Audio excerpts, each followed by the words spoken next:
Welcome to the world's fastest camper van. Welcome to the Sunnyside. Today I show you the Lamborghini Camper Genie. Let's go. All right, so my name's Connor and I currently have here the world's fastest camper van that I am doing a trip around the world with, and we'll show you a tour. This is my house and I'm currently traveling around the world. I've got my fridge, I've got, well, normally I keep my stove in here. I've got 300 amp hour lithium ion batteries under here. I've got a faucet. I can show you the electronic control over here. So here's all of the controller system. So I've been here, you know, it's been fairly hot, running the fridge and the freezer down to -11 centigrade, and it's only used like 30% of the battery. And this, I might change this later. This wood panel doesn't quite fit in the Lambo, but it's version 0.1, I guess. Kind of figuring things out. Got my smoke detector, just in case. That is important. As you can see, I've got my bed in here. And the cool part about it is over here, I have this whole platform that actually folds back into the back.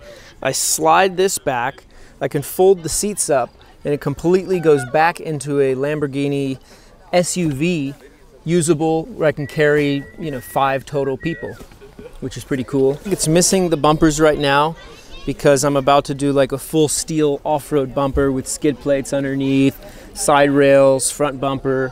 I've got the Delta 4x4 rims. They just released these a few weeks ago, 22-inch in size. These are absolutely massive. And if you look here on the front, you can actually see it's got this ring that I've curb rashed significantly when driving in England, because they drive on the wrong side of the road, despite what they seem to think. And you can replace this little ring and these screws instead of replacing the whole rim.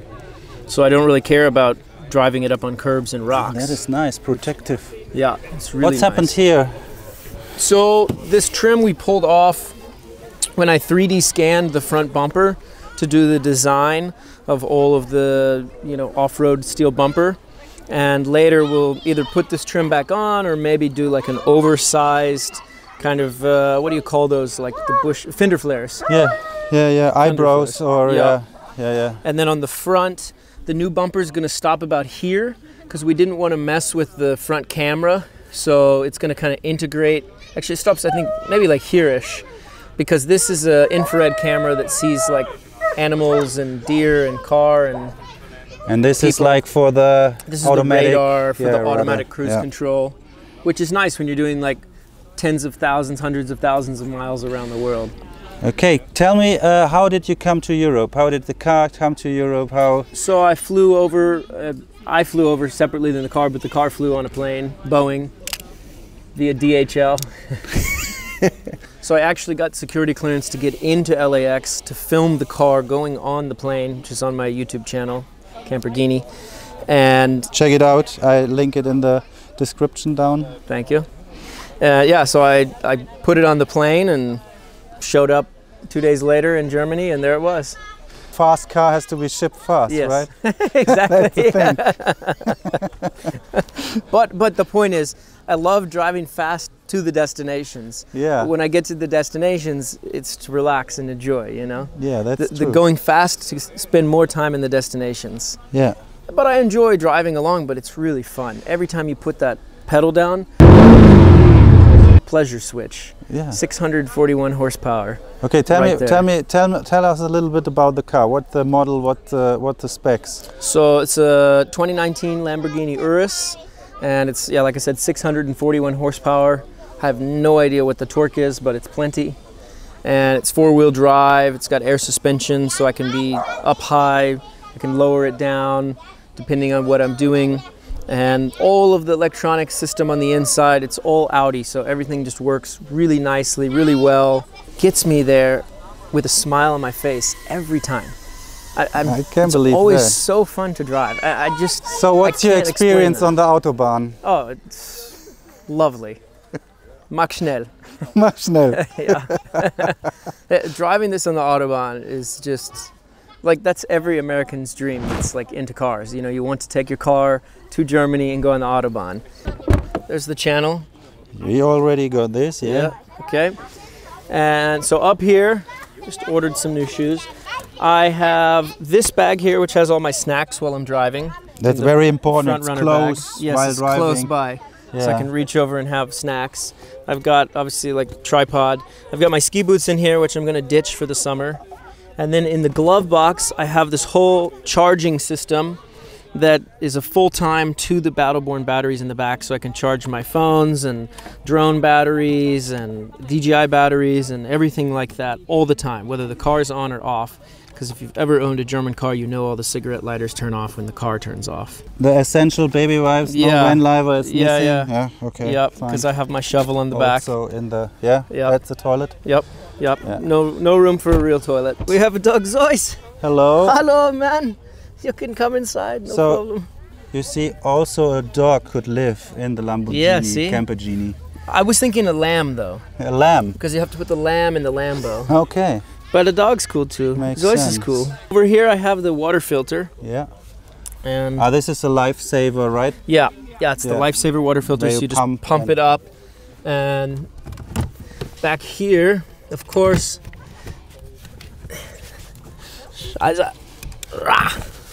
got my blower. You know, when you have dust on the car, just kind of clean things up. Sure. I couldn't fit a full vacuum, so at least I can dust the car. Or if I'm too hot, or just, you know.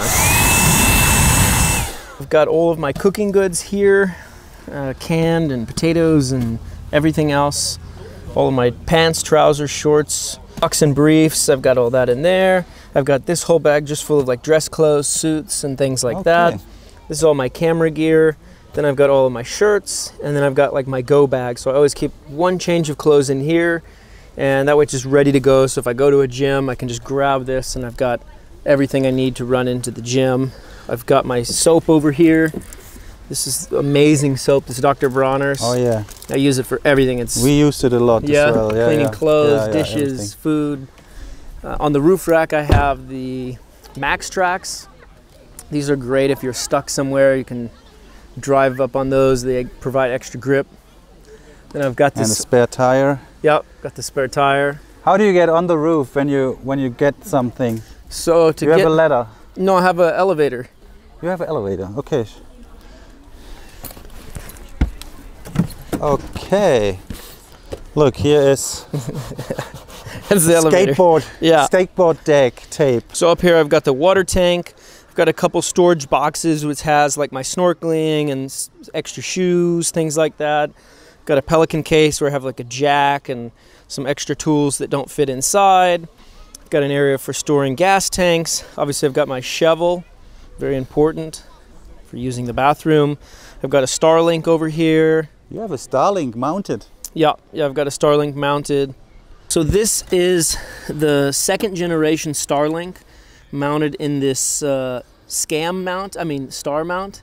It's a third-party company in the US that makes these mounts. Ah, I saw this. I want to have one for me as well. Yeah, I wouldn't buy one. No, it's not recommended? It's been broken for 5 months. I've been writing the company emails and DMs, and they keep responding saying they'll get back to me later. Okay. So this is like $1,400. The Starlink $600, and it's a complete paperweight right now. But the third generation Starlink has just come out. That's a flat mount, and I ordered that from the US, and it's going to come here in like 2 weeks, and I'm going to rip this off, throw it in the trash, and put the new mount on. And then coming back down here, I've got this here pop out with these cool lights made by someone behind the camera. So yeah, one of the things is I have these frameless windows, so I can't exactly fit like a bug screen to keep the bugs out in Africa and such. So I'm hoping that I can find a solution for the sunroof such that I can have a screen, or even just have the screen that comes with it. It don't fit with the frame. We had this window socks, but you need the frame. I know. Ah, yeah. There's There's different struggles in a Lambo, you know? Yeah. We have some different things. I keep all of my tools. I have like drills and things like that. American tape measure, because everyone needs to measure in inches. Of course. It's the best way. I've got my fingernail clippers, you know. That is important. These are great because you can clip your nails here. Yeah. And then you go on here. And send it. And file it down. Okay. Give myself, what is it, pedicure? Manicure? Yeah, manicure. Manicure, yeah. Channel lock, made in the USA. I guess it will work with the Knipex as well, so... Yeah, for the German folks. Yep, for the Germans. This is true. This is true. Oh, and of course, I've got my homeless sign. Okay. Because I am homeless traveling around the world. Yeah, so did you use it? Did you had to use it? The sign? Yeah. What do you mean? Oh, for begging? Yeah. Not yet, but gas is getting pretty expensive in Europe, so... Where you come from and where you're going? So, I came from America, obviously. I came from Colorado. And I've been driving around Europe, mostly working on the car. As soon as I get the bumpers finished, I'm going to just enjoy the summer being in Europe and being in Spain and Portugal, Italy. I might do some surfing, some volleyball tournaments, and just enjoy the summer, if you will. And there's a possibility that I either drive up towards the end of the summer and do like Norway, Sweden, Denmark, and then down through Russia, and then like down to the Baltics and across through Asia. Or the other possibility is I just go straight down to Morocco and drive down the west coast of Africa. Do you have a limit on time, or you are time? Yeah, I mean, it's open end drive. So I'm 28 years old now, and soon to be 29, which is kind of scary. But by 35, I'm thinking to like have some kids, you know. Okay. Find a nice wife somewhere and. What do you do for a living? Yeah. No, I always tell people when they ask, I just say I nicked a guy and took the car and shipped it to Europe so nobody knows. But before I used to do construction. I had a construction company and I built houses and buildings and things like that. And I just quit it, sold my house, and now I'm traveling the world. Very cool. So I'm still like winding things down in the US, so I've spent a fair amount of hours just kind of massaging those things down and finishing up. But the idea is just to focus on traveling and exploring and adventuring. Sounds like a very nice concept. If you are young, just do it. Yeah, exactly. I would say. Exactly. Thank you very much. Thank you. I appreciate it. And so check out his channel, Camper Genie, on YouTube, Instagram. Everywhere in the internet you will find it, and website, have a look and leave some likes and comments and subscriptions, and see you on the road, and wave if you see a camper Lamborghini on the Autobahn. Yeah. So bye. Tschüss. Bye bye.